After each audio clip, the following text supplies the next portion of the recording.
À la une, c'est l'hécatombe sur nos routes. 6 morts en une semaine. Un constat alarmant qui nous interroge sur la vulnérabilité des automobilistes. Vitesse, alcool et stupéfiants sont des causes d'accidents encore trop fréquentes. Le point dans ce journal. La région innove en matière de transport avec son projet de bus de mer. L'idée permettrait de désengorger les axes routiers en se déplaçant à partir de la mer. Un projet qui s'inscrit dans la notion de transport durable. Explication dans un instant. Quel avenir pour Radio Sofaya? Celle-ci se retrouve dans la tourmente. Un propriétaire voisin veut à tout prix s'accaparer du terrain où sont situés les locaux de la station. Ce dernier n'en serait pas à son premier coup à Sainte-Rose. Le reportage est à venir. Et enfin, trouver son guide de voyage ou ses livres de recettes, c'est possible sur cette plateforme numérique Bibliovox, une plateforme numérique des bibliothèques municipales. Au Moule, plus de 10 000 ouvrages sont déjà disponibles. Bonsoir à tous et merci de nous accueillir chez vous. 6 morts en une semaine sur nos routes. Le constat est alarmant. Ce week-end encore, pas moins de 3 personnes y ont trouvé la mort. Vitesse, alcool et stupéfiants sont des causes d'accidents encore trop fréquentes. Explication Karen Diama. Sur les routes de Guadeloupe, rien ne va plus. En l'espace d'un week-end, 3 personnes ont perdu la vie. La série noire commence très tôt dans la ville du Moule vendredi matin, lorsqu'un accident impliquant 2 voitures et un bus ôte la vie à un jeune moulien de 21 ans. La suite, c'est à la ville de Lamentin qu'elle se joue samedi matin très tôt. Un automobiliste perd le contrôle de son véhicule et va percuter de plein fouet un mur situé de l'autre côté de la chaussée. Un choc violent qui aura tué sur le coup le conducteur de 28 ans. L'hécatombe ne s'arrêtera pas là puisque ce même samedi, en début de soirée, un cyclomotoriste de 72 ans est mortellement fauché par un véhicule alors qu'il circulait au niveau du carrefour de Barthélemy dans la commune de Goyave. Une succession d'accidents qui, selon certains, auraient pu être évités. Malheureusement, je pense que nous entendons cela trop souvent et que le seul moyen que l'on puisse, si je puis dire, trouver pour éviter cela serait d'abord le civisme de tout un chacun. Je pense que c'est la seule solution, que l'on fasse plus attention sur les routes et voilà, que les gens soient plus responsables. Je trouve que c'est vraiment trop souvent et c'est de l'imprudence. Les gens ne sont pas assez disciplinés, c'est dû à cela, c'est tout. Moi, je pense comme la dame que c'est manque de précaution et il y a des personnes aussi qui boivent aussi quand ils mènent des voitures. Vous pensez que ça aurait pu être évité? Mais oui, c'est bien évité. Si on arrêtait de boire et prendre une précaution, on peut éviter ça. Le problème, c'est que les jeunes, maintenant, ils boivent beaucoup d'alcool, ils conduisent vite, et puis je pense que c'est dû à cela. Tous les accidents qui se sont passés ces derniers temps, c'est incompréhensible. Et moi, je dis que tous les jeunes et toutes les personnes qui ont les voitures, qui ont leur permis, ils ne font pas attention à leur distance de sécurité. Et pour eux, rouler, c'est rouler sans lever le pied. Moi, je dis qu'il faut faire très attention et revoir, par exemple, au niveau des techniques de distance de sécurité lorsqu'on fait le passage au permis. Le nombre de tués sur nos routes s'élève aujourd'hui au nombre de 26, contre 41 en 2016, à la même période. Et parallèlement, les services de transport public se développent. Se déplacer sur l'archipel à partir de la mer, c'est le projet de transport durable que met en place la région Guadeloupe. Celui-ci débutera d'ici la fin d'année 2017. Explication avec Jacques Kenval. Les quelques 3000 km de réseau routier qui desservent notre archipel sont encombrés. Chaque jour, ce ne sont pas moins de 100 000 véhicules qui franchissent le pont de la Gabarre, principal lieu de passage entre la Basse-Terre et la Grande-Terre. Le trafic a plus que doublé entre 1992 et 2007.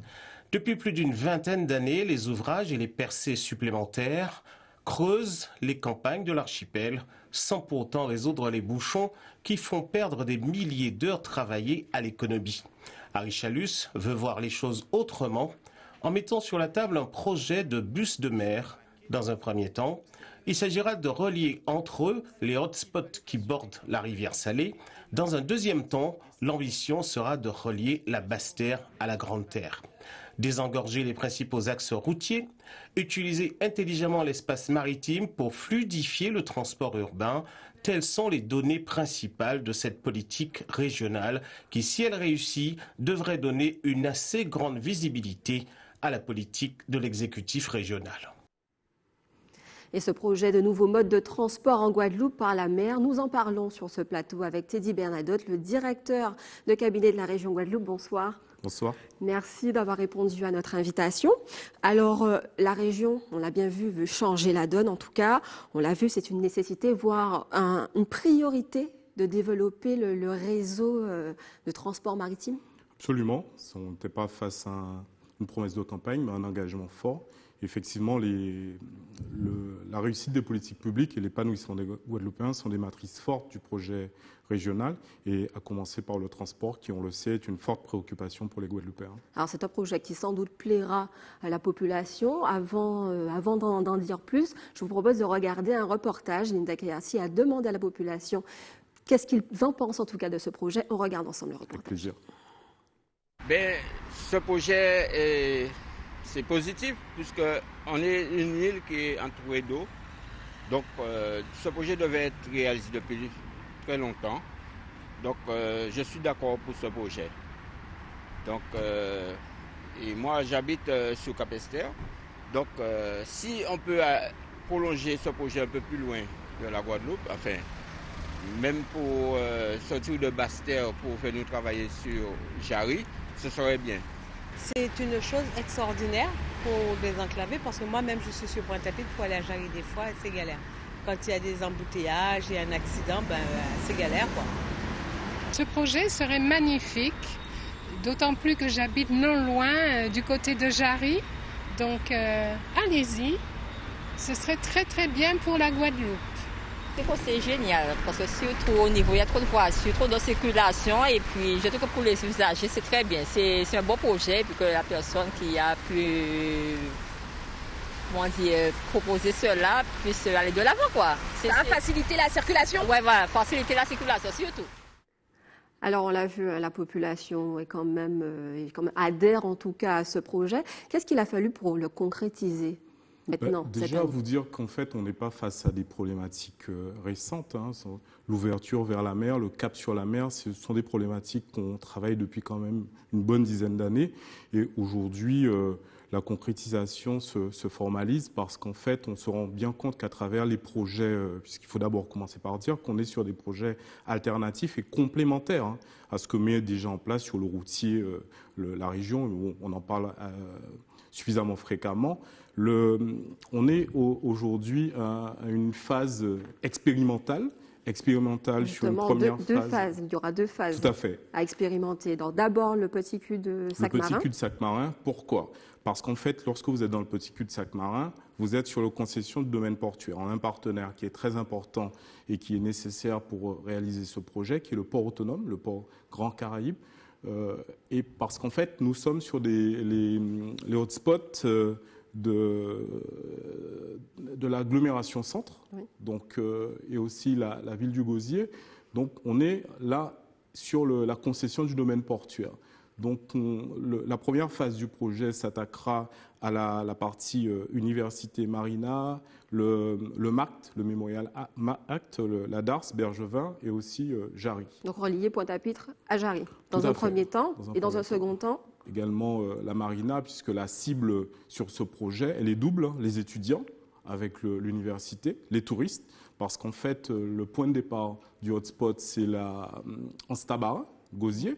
Donc vous êtes au pied de la vieille tour, des grands hôtels et autres. Et l'idée, c'est au-delà de la cible guadeloupéenne, la cible estudiantine, c'est aussi d'attirer les touristes et de les amener sur la desserte maritime et les amener aussi en maillage sur la DARS et le Mémorial Act. Et la deuxième phase, le grand la deuxième phase qui est une phase, puisque là on est sur une phase qui est fixée sur la fin d'année, puisque les navires existent, le port nous accompagne dans le développement de ce projet.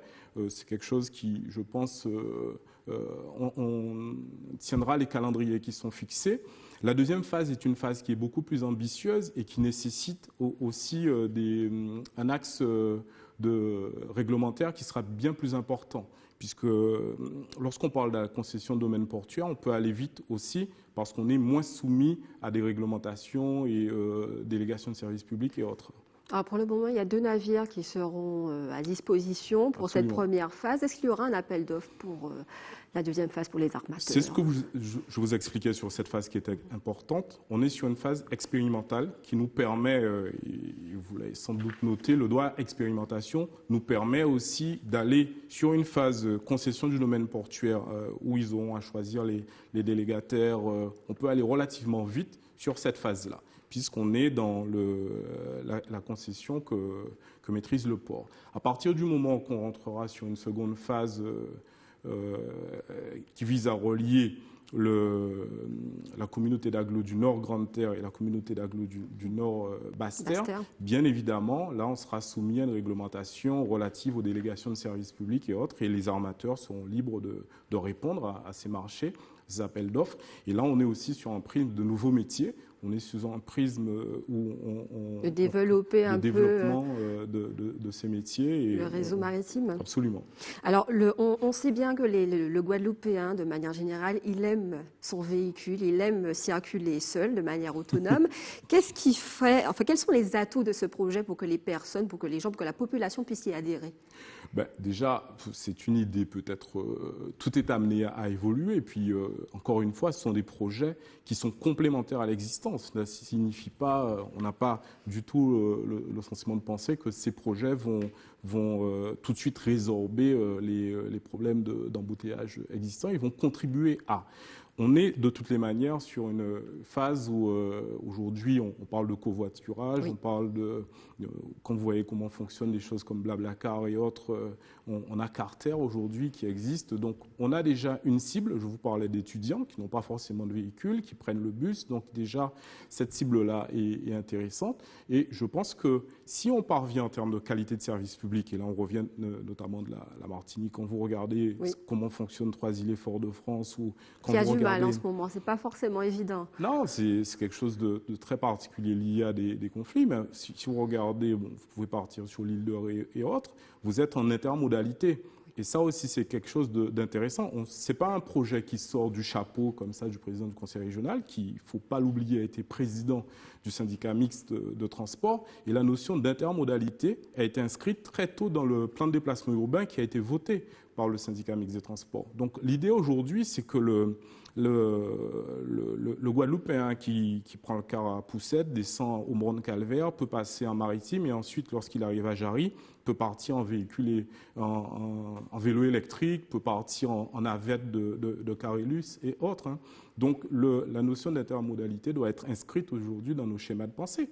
Et si les services sont réguliers, si le service est de qualité, on le voit aujourd'hui avec ce qu'ils font le samedi, maintenant le week-end et les jours fériés, il n'y a aucune raison que les mentalités, les habitudes ne changent pas. Vous pensez que le Guadeloupéen pourrait y adhérer facilement ? Je suis naturellement optimiste sur le Guadeloupéen. D'accord.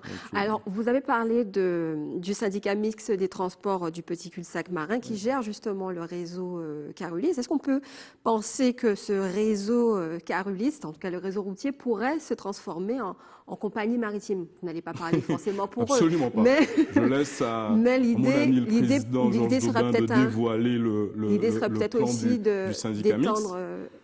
Non, au-delà de Carulis, moi je commence par le prisme qu'on a développé, c'est-à-dire que la réussite des politiques publiques, qu'il s'agisse de l'eau, des transports, des déchets et tout, c'est quelque chose de global. On doit avoir une vision globale. Et c'est vrai que le SMT est un syndicat mixte ouvert. Au-delà des communautés d'agglo qui existent, vous avez la région, vous avez le département, donc on doit nécessairement avoir une vision globale du développement. Et je n'ai pas de doute sur le fait qu'on puisse réussir ces questions-là, sans toutefois chercher à voir que fait les uns ou les autres.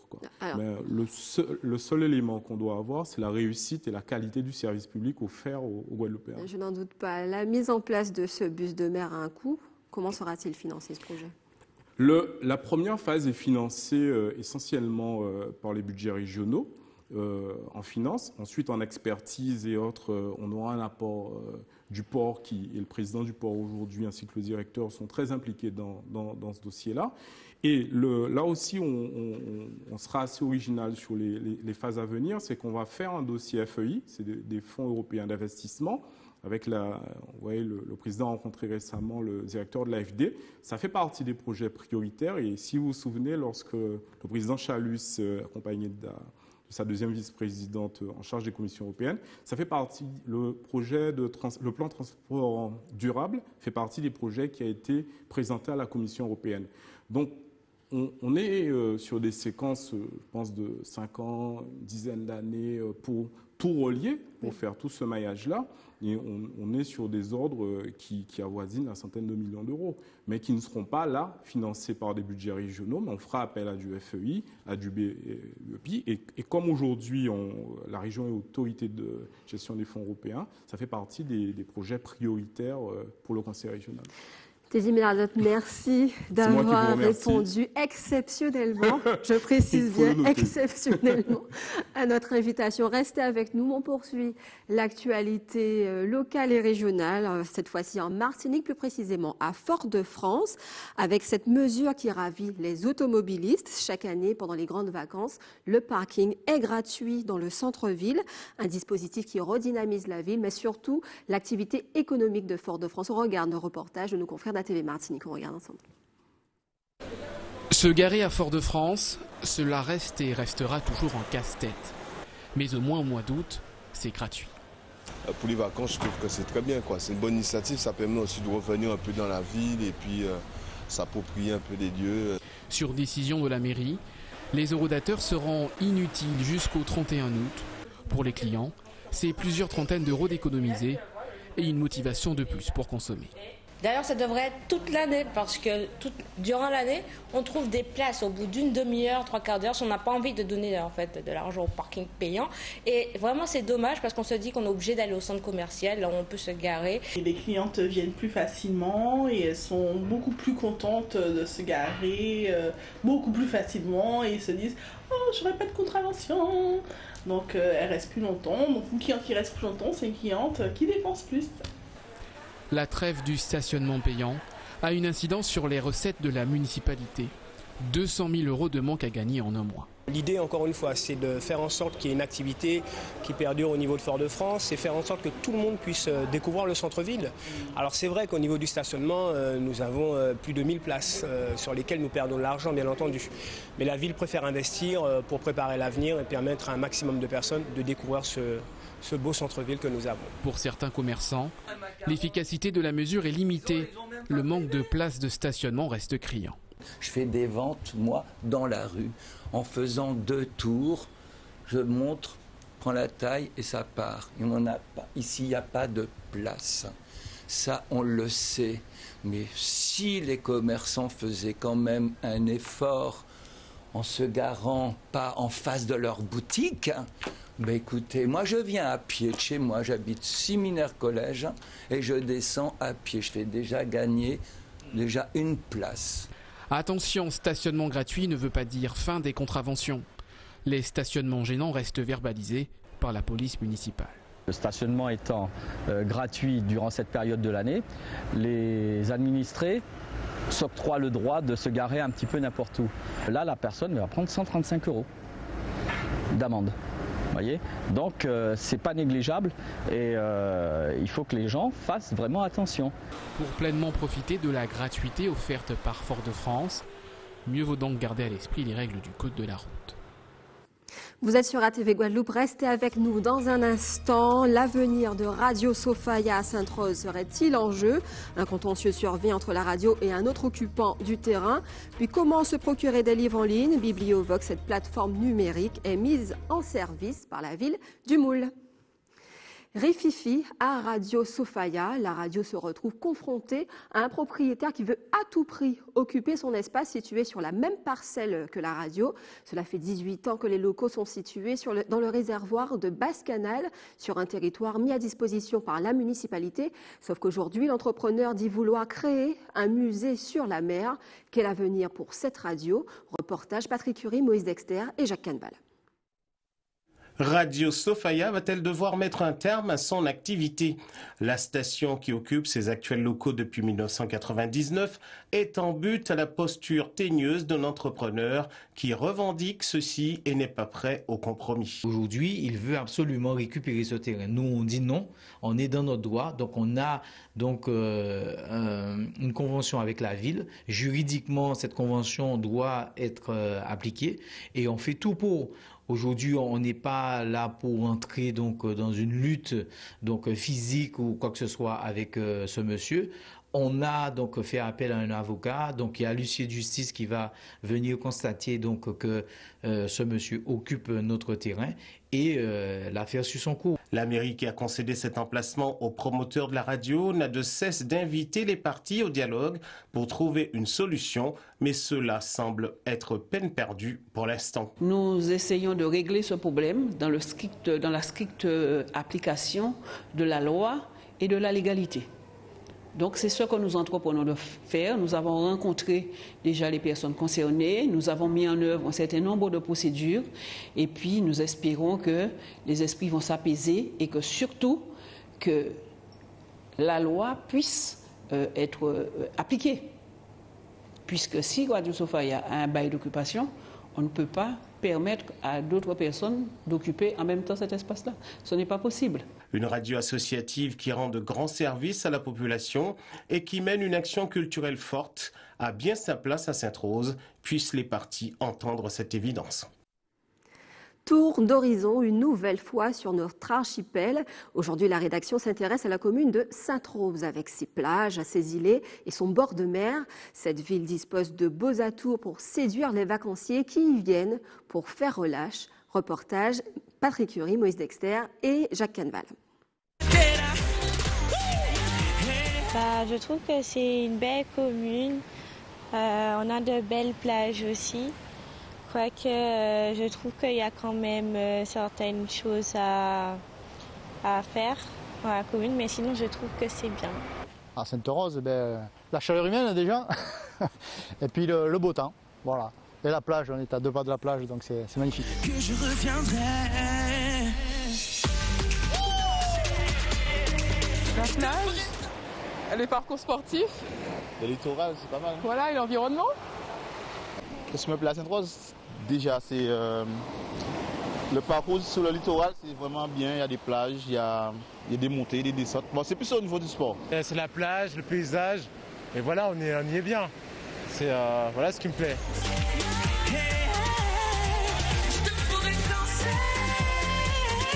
Bon, on est juste, comme disait mon ami, on fait une semaine pour les enfants pendant les vacances. Et donc, on essaye d'aller à chaque fois à un endroit différent. Et ben, on a décidé de venir ici aujourd'hui. Écoutez, la plage, je ne peux pas dire le beau temps parce que malheureusement aujourd'hui c'est pas, voilà, le soleil n'est pas trop là, mais non, c'est un petit coin très joli.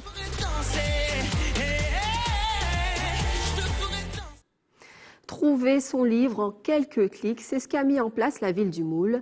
117 000 ouvrages sont déjà mis à disposition sur le site de la bibliothèque. Explication avec Linda Kayarsi.